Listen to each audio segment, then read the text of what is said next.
के तमाम शिक्षाविदों से विचार विमर्श करता हूं कि कैसे कानून की पढ़ाई को सरल भाषा में पढ़ाया जा सके। जैसे कि संविधान के अलग अलग प्रावधानों में कुछ नियम और बुनियादी सिद्धांत हैं, जिसे अंग्रेजी में हम कहते हैं equality, liberty, dignity, due process. हम उन सिद्धांतों को इंग्लिश में अच्छे से पढ़ाते हैं, पर हम अक्सर क्षेत्रीय भाषाओं में उन सिद्धांतों को समझाने में खुद ही असहज पाते हैं। अगर हम कानून के सिद्धांतों को सरल भाषा में आम जनता को नहीं समझा पा रहे हैं, तो इसमें कानूनी पेशे और कानूनी शिक्षा की कमी नजर आ रही है। इस बात का असर आम नागरिकों, विशेषकर समाज के कमजोर वर्ग पर पड़ता है। हमारे देश में आम जनता की सुविधा के लिए कई कानूनी योजनाएं बनाई गई हैं, जैसे कि अगर कोई व्यक्ति न्यायालय के समक्ष अपना कोई केस लेकर आना चाहता है, पर कमजोर आर्थिक या सामाजिक स्थिति की वजह से उसके पास वकील करने का जरिया नहीं है, तब न्यायालय अपनी तरफ से उसके लिए वकील उपलब्ध करवाता है। इसलिए इंग्लिश में इसे हम right to free legal aid कहते हैं। इसी प्रकार अगर किसी व्यक्ति पर कोई कानूनी मुकदमा होता है और उसे जेल भेजा जाता है और उसके पास खुद का वकील करने के पैसे नहीं होते हैं, तब भी उसे मुफ्त कानूनी सहायता प्रदान करने की प्रक्रिया हमारे संविधान के प्रावधानों में निहित है। इन योजनाओं के बावजूद अगर हम उस व्यक्ति को सरल भाषा में उसके अधिकारों के बारे में नहीं बता सकें, तो यह योजनाएं अधूरी साबित रहेंगी। मैं एक और उदाहरण देता हूं। हमारे देश में प्रत्येक विधि विश्वविद्यालय को एक लीगल एड क्लिनिक यानी कानूनी सहायता केंद्र स्थापित करना अनिवार्य है। इन केंद्रों में अध्यापकों, वकीलों और छात्रों द्वारा आम जनता के लिए कानूनी सेवाएं प्रदान करने की प्रक्रिया है। यह अपेक्षा है कि इन केंद्रों में जरूरतमंद लोग आएंगे और उनको कानूनी सहायता प्रदान की जाएगी। इसके अलावा कई बार विश्वविद्यालय के विधि सहायता केंद्र अपने आसपास के गांवों में विधिक सहायता शिविर का भी आयोजन करते हैं। हाल ही में मैंने सुप्रीम कोर्ट के रिसर्च विभाग को यह आदेश दिया था कि इन सहायता केंद्रों को कैसे बेहतर किया जाए, इस पर विश्लेषण किया जाए। रिसर्च विभाग ने देश के 81 विश्वविद्यालयों एवं कॉलेजों का एक सर्वे किया है। विश्लेषण में पाया गया है कि आम जनता को अंग्रेजी भाषा न जानने की इसकी वजह से अपने अधिकारों और उससे जुड़ी योजनाओं को समझने में बाधा महसूस होती है। कहने का मतलब यह है कि विधि विश्वविद्यालय में कानून की पढ़ाई अंग्रेजी में होती है और कई बार छात्र विधिक सहायता केंद्रों में कानूनी प्रक्रिया को आम जनता के सामने क्षेत्रीय भाषा में या क्षेत्रीय भाषाओं के संदर्भ में ठीक से नहीं समझा पाते। यहां पर मैं किसी को दोष नहीं दे रहा हूं, पर इस बात पर जोर दे रहा हूं कि कानून को पढ़ाने की प्रक्रिया हमें क्षेत्रीय भाषाओं को भी ध्यान में रखना चाहिए। और मैं सोचता हूं कि RMN NLU को जरूर हिंदी में LLB course, BA LLB course शुरू करना चाहिए। हमारे विश्वविद्यालयों में क्षेत्रीय मुद्दों से जुड़े कानूनों को भी पढ़ाना जाना चाहिए।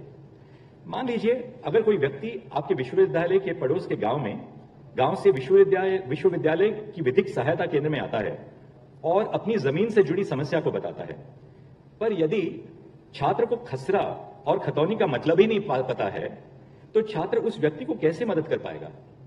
लोगों के लिए उनकी जमीन महत्वपूर्ण है, उनकी आमदनी उनके जीवन जीने का स्रोत है। इसलिए जमीन संबंधित क्षेत्रीय कानूनों के बारे में भी छात्र को अवगत कराना चाहिए। इस बात पर मैं अपने उन दिनों को याद करता हूं जब मैं इलाहाबाद उच्च न्यायालय का मुख्य न्यायाधीश था। When I came to Allahabad, after spending my life in Mumbai as a judge of the Bombay High Court, it was culturally different for me. The proceedings in the Bombay High Court were conducted in English, though the record, especially in criminal cases, was in Marathi. And I found that before the Allahabad High Court, local lawyers would often start presenting their case in Hindi. It made me realize the potential of lawyers to present their case efficiently, even in their local language. When you hear a criminal appeal, and you are dealing, say, with a case of murder or assault, unless you understand in Hindi the nature of the weapon and the manner in which it was wielded, how will you understand the evidence in the underlying record? English cannot translate. English cannot translate the true love which a mother expresses to a child. At the other end of the spectrum, English cannot translate a crime committed in a fit of passion between two agriculturists who are neighbors. Uttar Pradesh आकर मुझे एहसास हुआ कि लोगों के लिए उनकी जमीन कितनी महत्वपूर्ण है। मैंने देखा कि कानूनी भाषा में ताल या तलैया का क्या मतलब और महत्व है। इसलिए एक वकील को किसी भी कठिन से कठिन कानूनी सिद्धांत को सरल भाषा में आम जनता को समझाना आना चाहिए। इसके लिए हमें शायद कानूनी शिक्षा के तरीकों पर पुनर्विचार करना होगा। इसमें हम तकनीक का भी सहारा ले सकते हैं और विश्वविद्यालयों में आपसी समन्वय की अपेक्षा भी कर सकते हैं।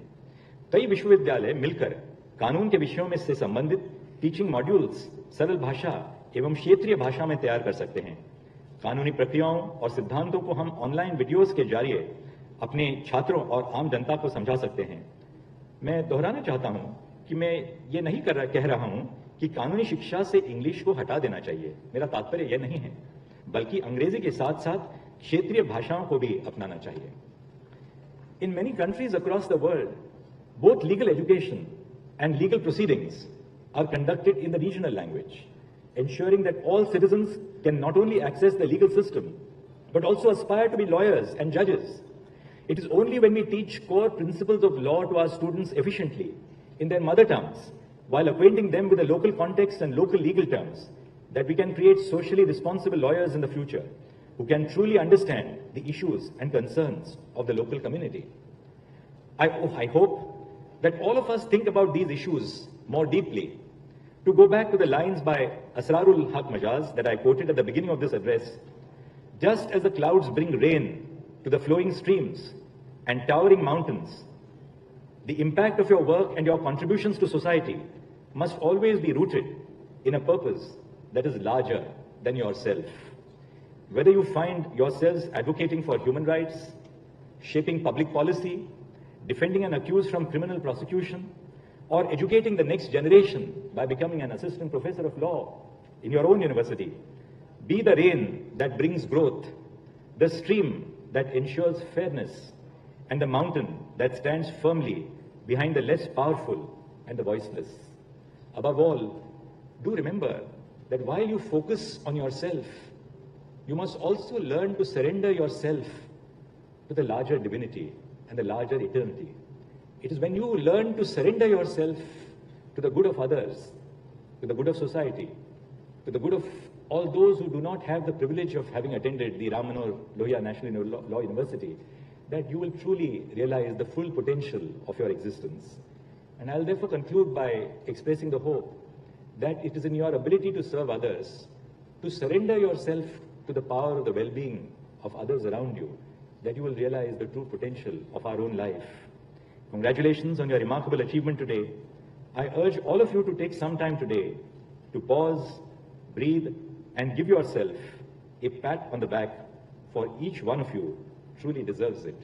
Above all, breathe deeply and learn what a great blessing of life, something as simple as the breath which we take, brings to our existence. Thank you very much.